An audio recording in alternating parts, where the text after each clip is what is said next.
پاکستان اور اسرائیل دو ایسی ریاستیں ہیں جو ایک نظریے پہ بنی ہیں، پاکستان اسلام کے نظریے پہ جبکہ اسرائیل یہودیت اور صہیونیت کے نظریے پہ۔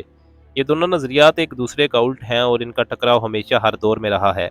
کیا میں پاکستان کے وقت میں ہی اس بات کا اعلان کر دیا گیا تھا کہ پاکستان کبھی اسرائیل جیسی متنازع مملکت کو تسلیم نہیں کرے گا، اور یہ الفاظ کسی اور کے نہیں بلکہ محمد علی جناح کے تھے۔ اول دن سے اسرائیل پاکستان سے حائف تھا اور پاکستان کا وجود اس کے لیے باعث تسلیم نہیں تھا۔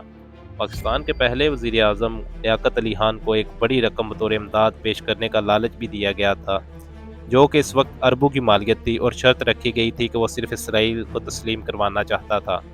پاکستان بننے کے چند سال بعد اپنی زبان سے اسرائیل کو تسلیم کرنے کا اعلان کرے، لیکن لیاقت علی خان نے اس وقت بڑی سختی سے یہ واضح کر دیا کہ ایسا ہونا کسی صورت بھی ممکن نہیں ہے۔ پاکستان کبھی اسرائیل کو تسلیم نہیں کرے گا۔ اب سوال یہاں اٹھتا تھا کہ آخر اسرائیل کو ایسی بھی کیا آفت آن پڑی تھی کہ ساری دنیا کو چھوڑ کر اسرائیل پاکستان سے ہی خود کو تسلیم کروانا چاہتا تھا۔ یہ بہت ہی عام سوالات ہیں۔ پاکستان بننے کے چند سال بعد اسرائیل کے وزیر اعظم نے اسرائیلی قوم کو مخاطب کر کے کہا تھا کہ تمہیں عربوں سے کوئی خطرہ نہیں ہے، تمہیں خطرہ صرف پاکستان سے ہے، پاکستان کے وجود کو مٹانا ہوگا۔ یہاں سوچنے کی بات ہے کہ آخر اس وقت ایک غریب اور پریشانیوں اور مسائل سے گرے لپٹے ایک ملک سے کسی کو کیا ہی خطرہ ہو سکتا ہے۔ اس وقت پاکستان کے پاس کوئی اتنے جدید ہتھیار بھی نہیں تھے، نہ ہی ایٹم بم کا تصور تھا۔ عرب ممالک تو اس وقت بھی تیل اور قدرتی وسائل سے مالا مال تھے۔ پاکستان کو ہر طرف سے لالچ دینے کے بعد خون ریز جنگ چھیڑ دی گئی، جہاں اسرائیل نے انڈیا کی ہر طرح سے مدد کی، لیکن الحمدللہ مجاہدین وطن نے دشمنوں کو مار بگایا۔ اسرائیل نے ہر فارم پہ خاموشی سے ہی صحیح لیکن پاکستان کی مخالفت کی۔ ہمارے ملک کے غدار سیاستدان تو شاید دہائیاں پہلے ہی اسرائیلی مال کے لیے اپنا ملک کو بیچ دیتے، لیکن اس قوم کی طرف سے آنے والی اور پاک فوج کی طرف سے سخت مخالفت کا ڈر ہمیشہ انہیں اس قدم سے روکتا رہا۔ ہمارے سیاستدانوں نے ملک کو اسرائیل اور اس کے دجالی اداروں کا محتاج کرنے میں کوئی کسر باقی نہ رکھی۔ یہ اسرائیل کا ہاتھ ہی تھا کہ IMF جیسے دجالی اداروں نے پاکستان پر اپنے خزانوں کے منہ کھول دیے تاکہ ہمارے حکمران کھل کے مال مار سکیں، اور آخر میں اس ملک کو لاغر کر کے اپنا محتاج بنا لیا جائے۔ ہم لوگ شاید ہمارے نبی صلی اللہ علیہ وسلم کے حدیث مبارکوں کو اتنی توجہ اور سمجھ بوجھ سے نہیں پڑھ سکتے جتنا کہ یہودی نیو ورلڈ آرڈر ایک ٹرمز یوز کی جاتی ہے۔ ہم لوگ اس میں اکثر بحث کرتے ہیں، لیکن اس کا مطلب ہے کہ لوگ ہی جان پاتے ہیں۔ اصل میں نیو ورلڈ آرڈر ہی اصل وجہ ہے کہ یہودی پاکستان کے پیچھے پڑے ہیں کہ کچھ بھی کر لو لیکن ہمیں تسلیم کر لو۔ نیو ورلڈ آرڈر ایک ایسا نظریہ ہے جو کہ ایک مذہب ہے جس میں صرف دجال کی حاکمیت ہے اور یہودی جو بھی چاہیں وہی ہوگا۔ اس نیو ورلڈ آرڈر کے تحت دنیا کے ہر ملک کو اس کے تابع ہونا ہوگا، اور دنیا کے ہر ملک کو اپنے آئین اور اپنے مذہب سے دستبردار ہونا ہوگا۔ ساری دنیا کا بس ایک ہی مذہب پہ اتفاق ہوگا، بدلے میں دنیا جہاں کے خزانے آپ کے قدموں میں ہوں گے، اور وہی کچھ ہوگا جو دجال اور اس کے چیلوں کی مرضی ہوگی۔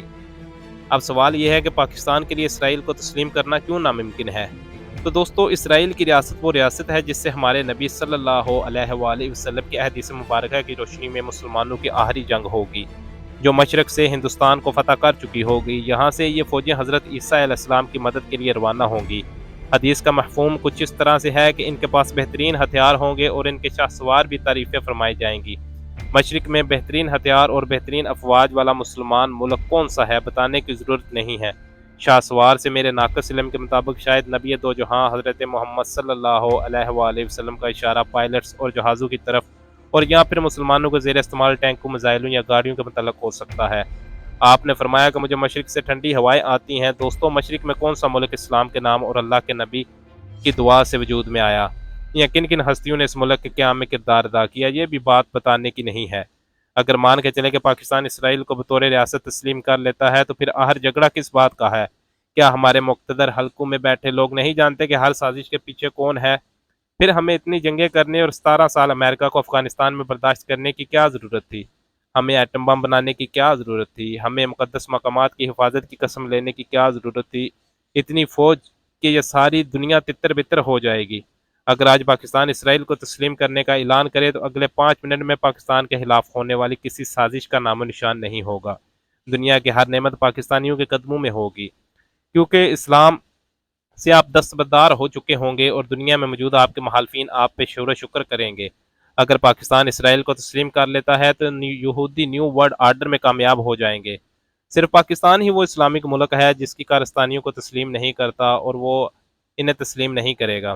اللہ پاک پاکستان کی حفاظت فرمائے اور اسے دشمنوں کی گندی نظروں سے محفوظ فرمائے۔